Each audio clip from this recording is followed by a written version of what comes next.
नमस्कार. कौरव पांडवाचं एव्हाना शिक्षण पूर्ण झालेलं आहे. सगळे आता राजप्रासादामध्ये राहू लागलेले आहेत आणि याच काळामध्ये एक भावना तीव्रपणे दोन्हीही कुळातल्या राजपुत्रांच्या मध्ये, दोन्ही पित्यांच्या राजपुत्रांच्या मध्ये वाढू लागली. आता हस्तिनापूरचा राजा कोण होणार? प्रजाही खरं तर आपला राजा कोण असावा याबाबत चर्चा करत होती. म्हणजे प्रजेच्या मनामध्ये युधिष्ठिराविषयीचं ममत्व होतं, कारण युधिष्ठिराच्या पाठीमागे त्याच्या 4 सशक्त ज्ञानी बलदंड प्रजेविषयी ममत्व असलेल्या भावांचं पाठबळ होतं, म्हणून प्रजेच्या मनात युधिष्ठिराचा विचार चालू होता. तिकडे धृतराष्ट्र राजा होता, त्याचा पुत्र दुर्योधन हा ज्येष्ठ पुत्र होता. त्याची भीती प्रजेच्या मनामध्ये होती, त्याच्या विरोधात बोलता येणं शक्य नव्हतं. मग तोही असला पाहिजे, हाही असला पाहिजे, असं प्रजेच्या मनातली आंदोलनं चालू होती. म्हणजे दुर्योधनाला नाही कसं म्हणायचं, युधिष्ठिराला नाही म्हणू शकत नव्हती, अशी सगळी स्थिती. या सगळ्या स्थितीमध्ये दुर्योधनाच्या मनात सुद्धा आपणच राजा झालं पाहिजे याची जाणीव तीव्रपणे येऊ लागली होती. आता दुर्योधन पहिल्यांदा विदुराशी बोलला. म्हणजे बघ, लक्षात घ्या विदुराचं महत्व काय आहे. विदुराच्या संमतीशिवाय पुढच्या काही गोष्टी घडणं शक्य नसतं, त्यामुळे विदुराला आपल्या बाजूला करणं आवश्यक होतं. त्यामुळं दुर्योधन आपल्या राज्यारोहणासाठी विदुराला कन्व्हिन्स करण्याचा प्रयत्न करत होता. म्हणजे अगदी की मी कसा राजा होण्यास योग्य आहे. त्याने पहिला मुद्दा टाकलाय. बघा किती कुठपर्यंत जातो माणूस राज्यप्राप्तीसाठी, म्हणजे कोणत्या स्तराला जातो. आज जे आपण म्हणतो ना की राजकारणाचा स्तर घसरला आहे, राजकारणाचं हे घसरलं आहे, भाषा घसरली आहे, वृत्ती वाईट झालेली आहे, हे आत्ताचं नाहीये. म्हणून मी अगदी सुरुवातीच्या एका भागामध्ये सांगितलं, बघा महाभारत हे तुमच्या आमच्या आयुष्याला रिलेट करत चालतं. म्हणजे रामायणासारखी आदर्शवादी विचारधारा आमच्याकडे ठेवणं शक्य नाहीये, तेवढे आदर्श होणं आम्ही शक्य नाहीये. पित्यानं आपल्या मातेला वचन दिलं आहे म्हणून ते पूर्ण करण्याची जबाबदारी रामानं खांद्यावर घ्यावी. आपला भाऊ एकटा जाऊ द्यायचा नाही म्हणून लक्ष्मणानं रामाच्या सोबत जावं. राजप्रसादाचं सुख आहे म्हणून राम स्वीकारला, तरीही ते सुख नाकारून अनवाणी पायानं वनात फिरण्यासाठी जानकी तयार झाली, राजाची लेक तयार झाली. दोन्ही भाऊ जंगलात गेलेले असताना मी या राजाचा स्वामी होऊन करू काय म्हणून वल्कल परिधान करून भरत, दशरथाच्या पुत्र भरत, ज्याला राज्यकारभार मिळणार होता, राजा होणार होता, त्यानं रामाच्या पादुका गादीवर ठेवून राज्यकारभार केला नंदीग्रामला बसून. हा फरक आहे. हा, एवढे आदर्शवादी आम्ही नाही होऊ शकत. महाभारतातही असा आदर्शवाद अजिबात नाहीये. तिथे तुमच्या आमच्या मनातल्या भावना आहेत सगळ्या. जिथे आपण आत्ता जसे वागतोय तशा त्या भावना आहेत. म्हणजे बघा स्तर काय घसरलाय राज्य मिळवण्यासाठीचा. दुर्योधन विदुराजवळ जाऊन म्हणतोय युधिष्ठिराला राजा होता येणार नाही. विदुर म्हणतो का होता येणार नाही? तो म्हणाला तो कुठे या कौरव कुळाच्या राजाचा पुत्र आहे, त्याचा पिता कुठे पंडू आहे. तो पंडूचं अपत्य नाही आहे, कुंतीचं अपत्य आहे, पंडूचं अपत्य नाही आहे. युधिष्ठिर हा यमधर्माचा अपत्य आहे, त्याच्यामध्ये कौरव कुळाचं रक्त नाही आहे. हे भीम सांगतोय. आपल्या काकूच्या चारित्र्यावर दुर्योधन सांगतोय. आपल्या काकूच्या चारित्र्यावर शंका उपस्थित करून तो बोलतोय. तो म्हणतोय की हे अपत्य पंडूचे नाही आहेत, महाराज पंडूचे नाही आहेत, या वंशातले नाही आहेत, दुसऱ्या वंशातले आहेत, त्यामुळे त्यांना होता येणार नाही.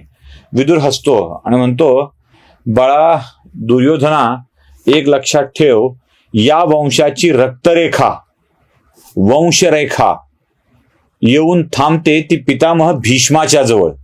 कारण महाराज शंतनूचा मुलगा पितामह भीष्म, त्यानंतर या कुळात कुरुवंशाची वंशवेळ पुढे चाललेली नाहीये, लक्षात घे. त्यामुळं तुझे पिता सुद्धा जन्माला आले ते काशी राजाच्या मुलीच्या पोटी महर्षी व्यासानी बीजारोपण केलंय म्हणून. म्हणजे तिकडे कुंतीचं वंश काढला गेला, कुंतीचं चारित्र्य काढलं गेलं. इकडे विदुराने आपल्या काळात घडलेल्या गोष्टी दुर्योधनाला सांगितल्या आणि सांगितलं की हे जमणार नाही. दुर्योधनाने दुसरा विषय पुढे काढला विदुराच्या आणि म्हणाला ठीक आहे, ते ठीक आहे. मग जेव्हा आपल्या बापावर येतं ना तेव्हा माणूस ते ठीक आहे असं बोलायला लागतो. आताच्या राजकारणात तेच घडतं ना, जेव्हा आपल्यावर येतं तेव्हा ते ठीक आहे म्हणायचं असतं. बरं ते ठीक आहे, दुसरा मुद्दा मांडतो म्हणाला. आणि दुसरा मुद्दा काय आहे?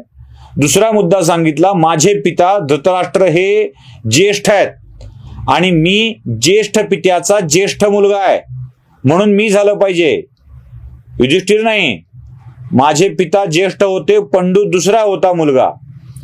मी ज्येष्ठ पित्याचा ज्येष्ठ मुलगा आहे, त्यामुळे राज्याचा स्वामी मी झालं पाहिजे, युधिष्ठिर नाही. हे पुन्हा तो विदुराला पटवून देतोय. म्हणजे बघा, एक गेल्यावर त्यांची कन्या म्हणून मीच झालं पाहिजे, दुसऱ्या पंतप्रधानाला ते घर सुद्धा नाही मिळालं पाहिजे, हा विचार कोणीकडे आहे?